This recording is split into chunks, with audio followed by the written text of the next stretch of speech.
Hello and welcome back to Mommy's on a Call. This week, I'm actually on vacation and taking a week away with the kids. So I'm popping in and bringing to you an episode that I was on, the Parenting Mentor Sessions. This is an awesome parenting podcast all about giving you the resources you need in order to manage being a parent.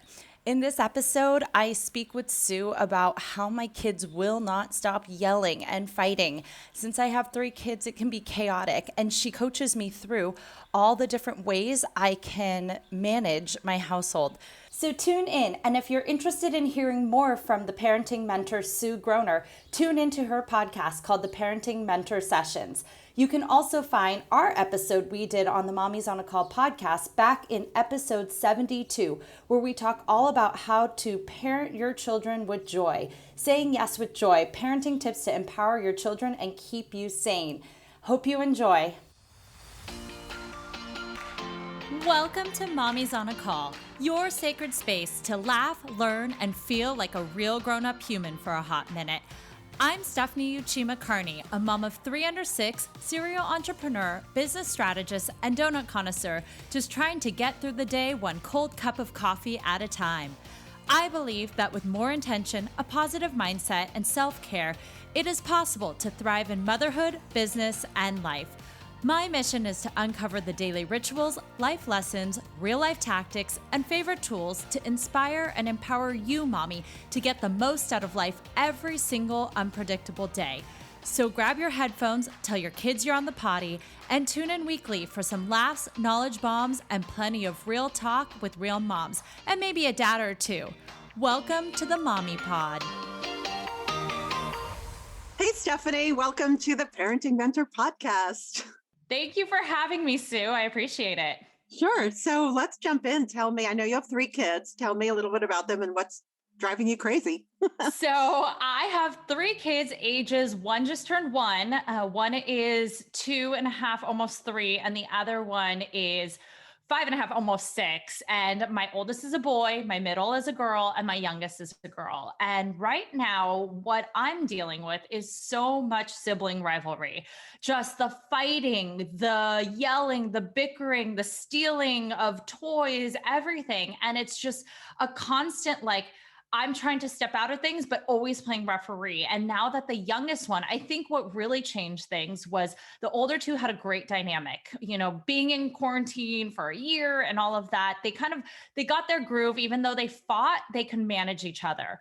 But now that the little one is no longer a baby and she's, 13 months old and she has a voice, you throw in this 3rd child to the mix. And now it's just like everything is chaos and they're all yelling and the little one gets stuff stolen from her, but she can't communicate. So she's screaming. The middle one keeps throwing tantrums and the older one tries to run the show and is like, and claims everything's his because he was there first. And so when we pass down toys, it's like, no, that was mine. And it's like, it's just, yeah, I'm trying to figure out, how do I manage 3? My head is always hurting because they're always screaming.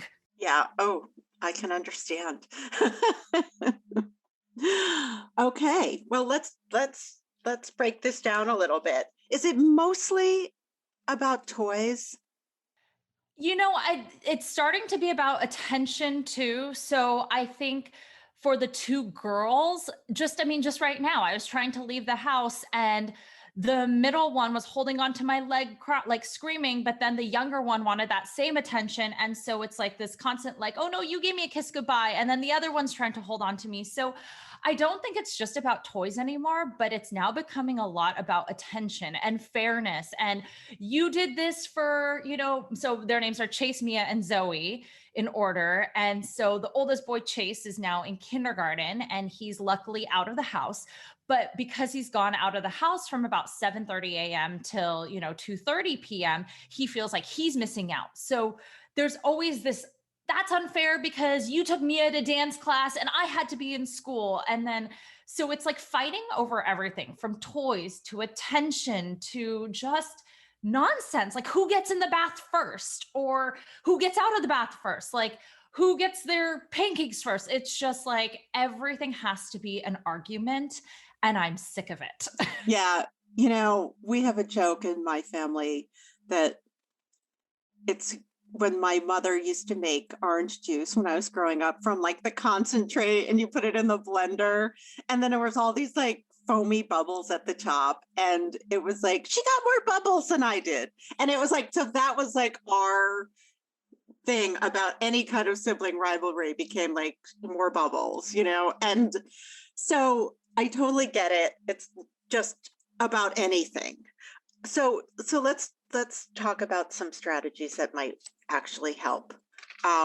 One I think is if it's possible to plan a little bit of alone time with each of your kids each day, that would be really helpful. It doesn't have to be a lot of time, and it doesn't have to be doing anything special.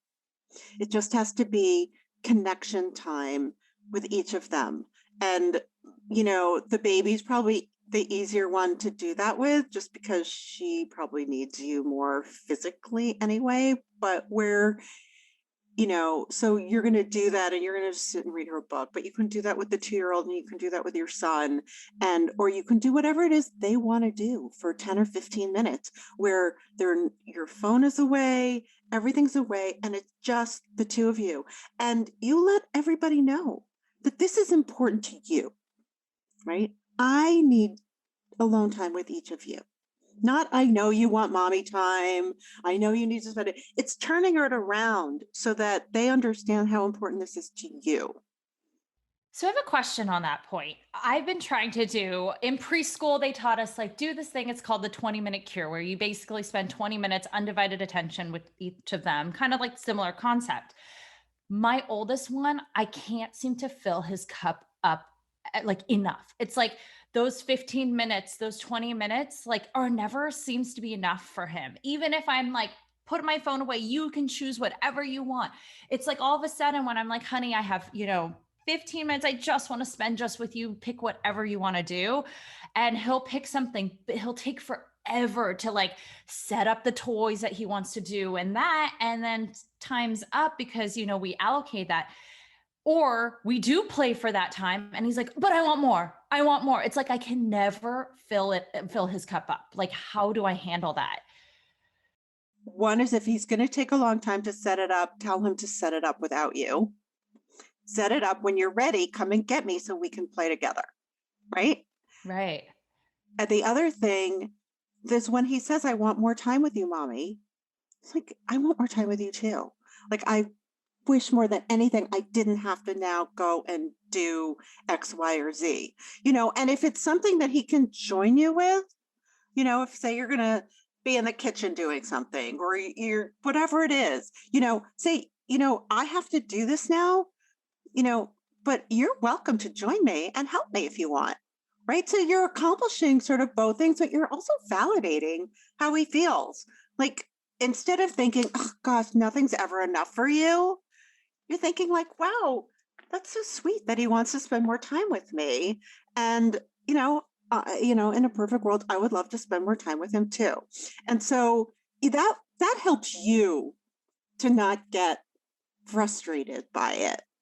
Right. Yeah, no, it totally reframes things because I think, yeah, a lot of times I get frustrated and he probably can hear that frustration in my Yeah. voice. It's like, oh my goodness, like I have to go do this. Like, why can't you just play by yourself? Like we did this. And so I think he probably hears the frustration and maybe feels like I don't want to play with him when I do. I just have a lot of other things I need to. Yeah, right. And you know what? And if it's something like that you have to do at your computer, maybe he can if there's something he can do where he sits on the floor next to you or at a desk next to you, say, you know what, I have to do this and it's quiet. I need quiet time. But if you have some work that you want to do next to me, and you can call it work, whether it's homework or drawing or playing with Legos, like it doesn't matter what he's doing. If he can do it quietly and still feel close to you at the same time, but let him understand and know that it really is quiet time. But, just having him near you feels good if that's what he wants to do. Yeah, I think for him, he's definitely the one that needs the attention. The other two they mainly fight because I think they are not physically strong enough or can't communicate as well. So they revert to just screaming. and or tantruming. So that's where like that part comes in. And I guess when everyone's just screaming, I just want to like go in the other room and like close the door, but I know I can't always. How do you deal? How do With you the deal when they're just, noise. or how do you deal when they're just like yelling at each other and, fighting? And I'm like, I don't want to intervene because I want them to figure out how to work it out. But then half the time someone ends up crying because they get hurt. Okay. Well, you know what?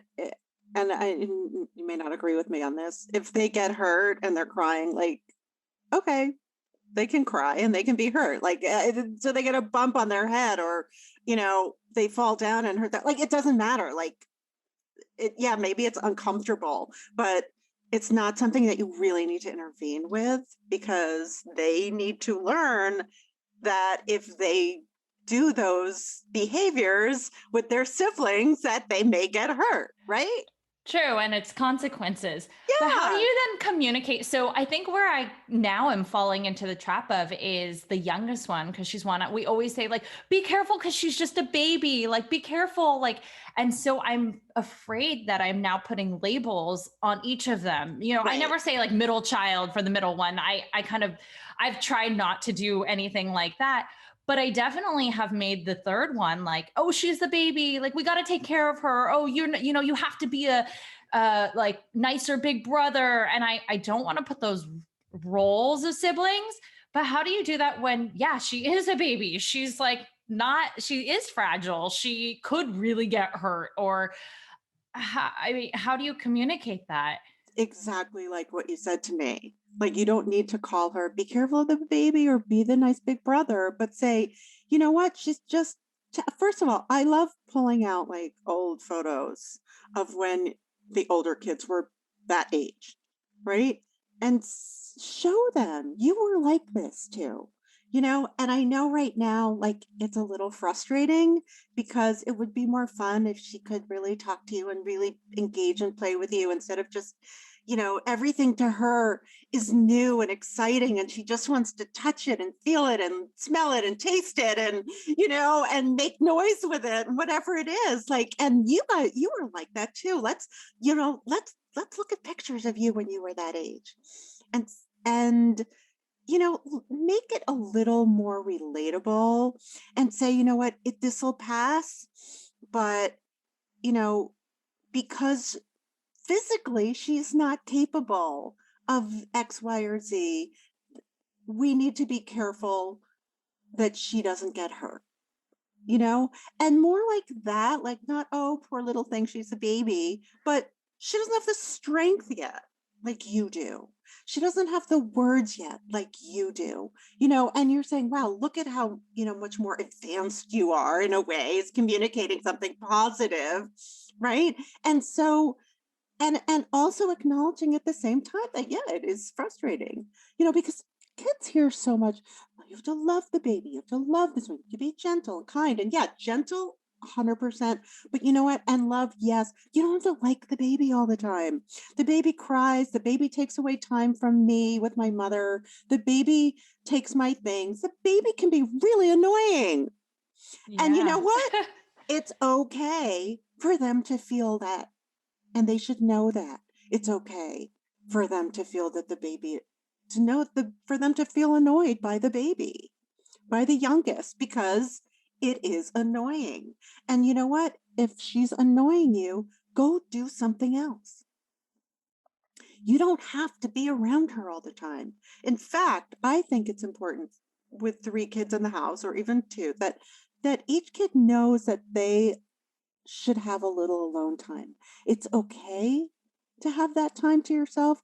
And it's okay that when your sibling is starting to get on your nerves, that you say, you know what?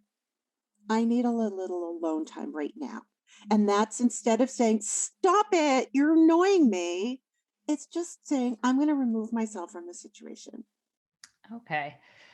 I like that because I feel like we do end up yelling at him. And so he's always getting in trouble. And I feel bad. It's like not his fault. Like, but we start to yell things like, you're the oldest, like you should know better, like you should be more responsible, or you like, and especially if we've like told him over and over, like don't hurt her, like be gentle, and he keeps doing it.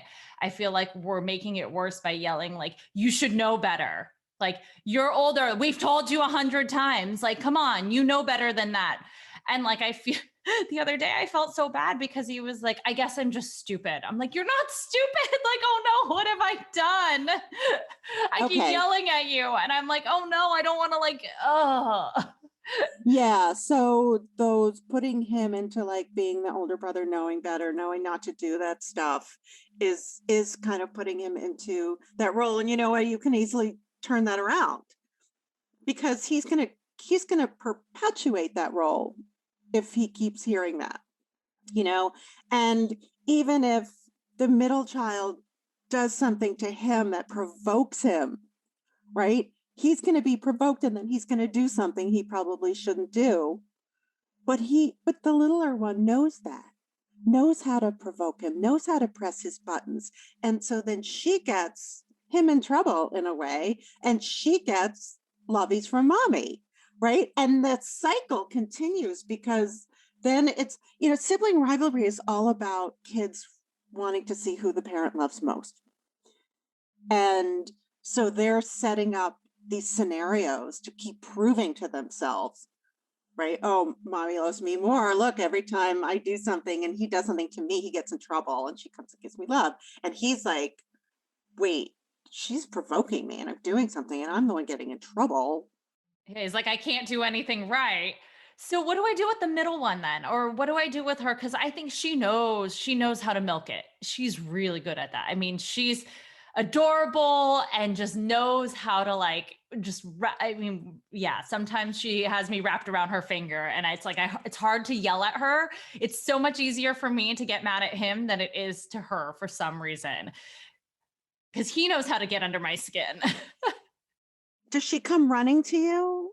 He did this to me. He did that kind of a thing. Yeah, she'll start crying, and sometimes I'll ignore it and be like, Mia, you and Chase can work it out. I know you two can work it out. I know you can. I'm not going to hear you when you whine. I'm not going to listen to you when you talk to me in that voice. You figure it out. And so I just walk away from that. But she whines and then she'll be like, oh mommy, but I love you, I just want to sit with you, but then she'll be like crying, so then technically I'm cuddling her, and then he's mad because he's like, but she did this, like she hurt me too. And so yeah, she just knows how to work the system in the Yeah, house. I think you have to put more like you guys work it out. Like just and you can sit them down and say, you know what? I've been thinking about it. Whatever you guys fight about, if you want my help in helping you guys to work through this and to learn some ways so that you don't bicker so much, I'm happy to sit down and brainstorm some ideas with you guys.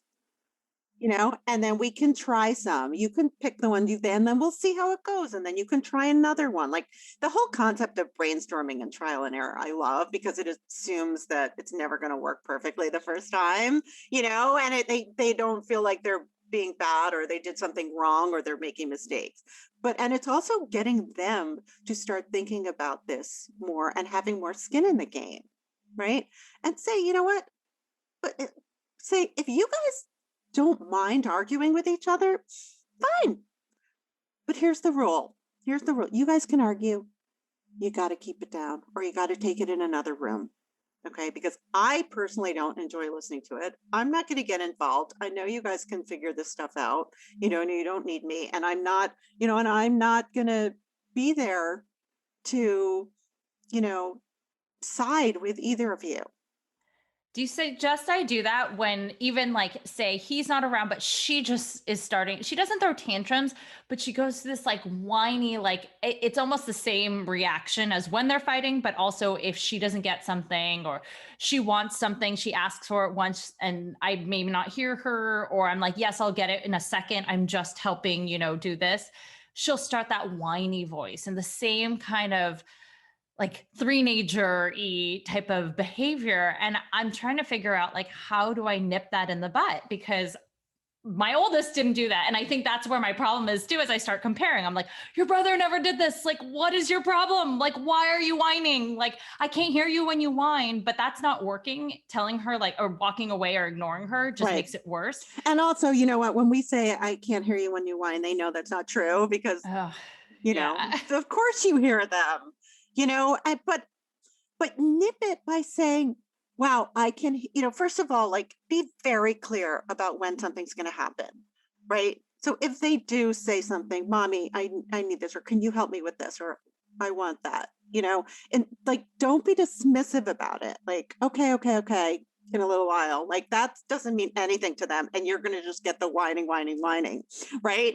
But if you say, I'm in the middle of something in 10 minutes, I will be able to do this for you. Okay. And then, you know, I love kitchen timers. I've talked about this before. Get each child their own timer. Let them pick them out. Let them name them. Make them really important. And so you can do the timers for the alone time with your son. Like, let's set our timer for the alone time. There's no more, the timer goes off. There's not like, oh, I want more time. Like, there's a specific set. You've blocked out that time, and then you have something else to do, of which he can join you again. But that time is that. If you say to your daughter, go grab your timer, whatever she decides to name it, set it for 10 minutes. And when the timer goes off, come and get me and I'll help you do this. Right now, you're giving her control. You're giving both of them control over time, better than Alexa. They can hold it. They can see it. They can see it going down. They hear the little bell, like, and can come to you. You're giving them control over the situation, and you're also giving them the plan. Kids want a plan. Like, the whining comes because she doesn't know, like, well, did you really hear me? Are you really going to do this? Does this take longer than you say? Like, Usually I'll say like, yeah, hold on 1 second or 1 minute. And you're right. She has no idea what that means. Like what 1 second or 1 minute, because it's not really 1 second. It's just like a phrase. So I like that. And we do use Alexa, but I guess you're right. It's like you can't see it. She's just like in the background. We'll be like, Alexa, set a timer for 5 minutes, but it means nothing. right. That's why these timers are really helpful. And I think, again, it's about them having control and them knowing what to expect. So, which will, I think, be really, really helpful. Um, the last thing I want to talk about is in terms of what you said about stealing toys and that kind of thing. And so sharing, right? We want to teach our kids to share. It's a lovely thing. It's really nice. However, I believe that kids shouldn't have to share everything, you know, that everyone's entitled to have their own special things that they don't want anybody else to touch. And so it's a very respectful way of treating your kids too, and saying, you know what, let's start this where everyone gets their own, like, untouchable box or whatever you want to call it. And every week, you know, they can keep the box in their room. They can put whatever it is in that box that they don't want the other kids to play with. And this, you know, once you start having play dates again, and like it works that way too, so that you're like, if your friend's coming over and you don't want your friend to be playing with this thing because it's really special to you right now and you don't want anything to happen to it, put it in the box. Let's put it away, you know, and you can play with these things in your room by yourself, but they're off limits to everybody else. How, and everything else is fair game. Got it. So they can't keep saying, but that is my special toy. That is my special toy. You So can if say, you know what? Next week, you can put that in your box as a special toy, right? And so, and let them know, though, very clearly, they get to choose what goes in that box. And then next week, they can reevaluate and choose again. You know, I mean, I right. love sharing my clothes with my daughter when she's home. There are a few things I don't love sharing with her. And those are the few things that are off limits. So, and I'm entitled to that. And your kids are entitled to that. They have their things. And then it's like, then the sharing gets easier. Yeah, I think what's hard is that the little one, the 1-year-old, keeps taking things too. So like I'm just like we haven't done the box, so I definitely want to try that because I feel like the oldest one, because many of the toys were technically his, but we just obviously didn't buy new ones for like, so then the youngest one will have them and he's like, "Well, but that's, that was mine from when I was little, it's mine." And so I definitely think that box system would work of like that's your special toys like everything else. But then what happens when the little one who you can't really explain that to because she like 13 months starts grabbing things because she loves to do that. She'll grab the stuffed animal, she'll grab that.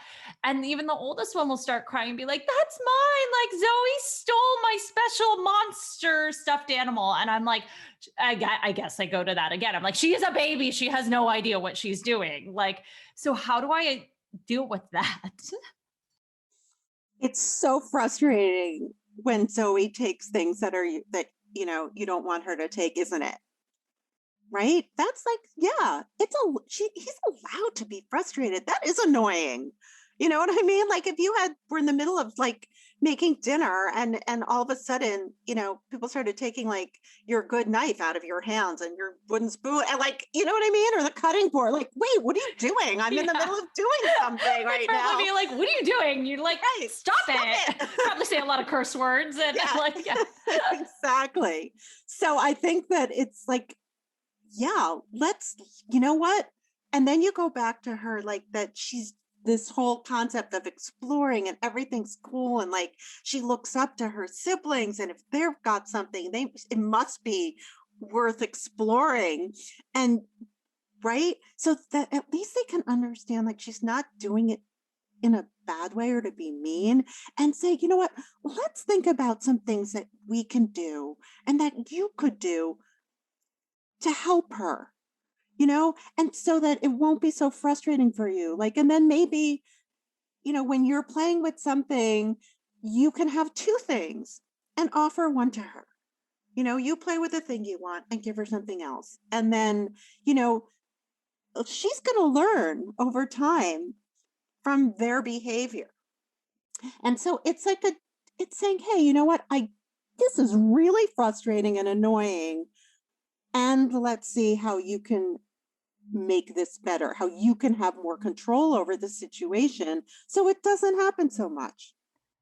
I really like what you said about telling him like she really, looks up to these things or like she loves that because you have it or whatnot. Because I think for him, he loves that sense of not power, but like, oh, an admiration kind of thing. It Mhm. like that kind of fuels him, his ego, I guess. And so I like that versus being like, oh no, she just wanted to take it away from you. Right, right. But it's probably true though. It probably isn't that she just wants to, and she's certainly not thinking, oh, he's having fun with something. I don't want him to have fun with it. I'm going to take it away. No, she's fascinated. She's like learning Yeah. things. She's just like, what is this new thing? I've never seen this before. Everything is like new to her. Yeah. And you know what? Maybe there's some things that you have that you get that are new or something in the house and like your son wants to use it and play with it, and if you can come up with some examples of things like that so that it becomes very relatable to him, like when I got this cool whatever, like it's fun for you to want to use it too because it's new and exciting and you're going to have those experiences hopefully your whole life, so we just need it's helpful for you to understand where she's coming from, not like you're bad to think the way you do, not like she's bad to be acting the way she is. It's just a more of an understanding and awareness of the situation. Huh. Got it. And then with the, I guess, dividing things. So the other thing I think we were talking about earlier, what you were saying, the orange juice foam and stuff, like she got more. How can I handle that? Because I feel like that is also a point of contention where they're like, she got more than I did, or she got it for like, and how do I approach those situations when they arise? Like, I know there's a lot of things we can do, like as maintenance and as like preparing them, but like in that moment when they're like, she got more ice cream than I did, and I'm just like, like, or, I don't want to share my shake. Like she drinks it all, or like, there's just always that. And it's like, I know nothing ever can be divided fairly because you just can't. And it's not the way life works. But how can you communicate that to them, or how do you approach those situations? Well, first of all, I mean, basic stuff like if you need to buy one a pair of pajamas and the other one says, "Why didn't you get me pajamas?" The answer is because you didn't need pajamas. And when you need something, I get you something. Right. So it doesn't have to always be equal. And you don't even need to say it all evens out in the end because, like, it doesn't matter. If you're going on vacation and you bring them each something back from vacation, yeah, of course, but otherwise, like, it just doesn't have to be you played with her. And I'm like, yeah, and I love playing with you too. And, whatever, like it doesn't need like a whole big long explanation. In terms of the sharing stuff, if you're making something and you can only make one at a time, then, you know, honestly, draw numbers, just have like numbers in a little bowl in the kitchen, and that, each one gets to pick one out, like they're wrapped up, and that's the way it is. And each time, and it's just pure luck. And ask them, say, you know what, guys, do you realize you're always fighting about this and this? And, doing it in a nice, happy way, like not like you guys are always fighting, but it's like, do you realize, like, isn't that silly? You know? So, instead of fighting about that, like, how about this? Does this sound like a good idea? Do you want to give it a try? Or do you guys have another idea that we could do? Sometimes, if you can, you let them make the divisions, right? Let them scoop the ice cream and put it in the bowls. And then the one who does the scooping, one does the scooping, the other does the selecting, right? So the one who's scooping is going to want to make it as even as possible because the other one picking will pick the bigger one otherwise, right? So it's in their best interest to make it as equal as possible. And so you're giving them the control over the situation. And then this burden's not on you. They've picked the numbers, they've agreed to try this, right? And then you can just say, that's why we do this. It's just luck, maybe you'll get it next time. And I always wish I can like pull these tools out. Like but it's like always in the moment when my own frustration gets high that I like black out and can't remember any of my parenting. Yeah. So the thing is that you talk to your kids about these things when it's not in the moment, right? Like later today, sit down and say what I suggested before. Do you guys realize that you argue about this all the time? Isn't that silly? Like what is like, let's think of some things. Right. And then you've got them engaged and helping with a situation, and they're going to care. They don't really want to be fighting and arguing about all these kinds of things. They don't. And I think they ultimately want to feel that they're being treated fairly. Right. And that because to them, you're making the decision. You're giving one more than the other. You're giving one something first before the other one. You're snuggling more with one than the other, right? That's what they're seeing. It's what they're thinking about. Good point. I always forget that, I need to put myself in their shoes. And like, even though we're the parent, we're not the dictator. Like we don't technically control, they have, yeah, it's always like, I forget to put myself in their shoes too. And like what they see. Good. Well, okay. I think you have a lot of things to work on. A lot of strategies. Please don't feel like you have to implement all this at once. It's a lot, just try one a little bit at a time, see how it works, tweak it if you need to, but don't, but I think you're going to find some really positive results with these little tips.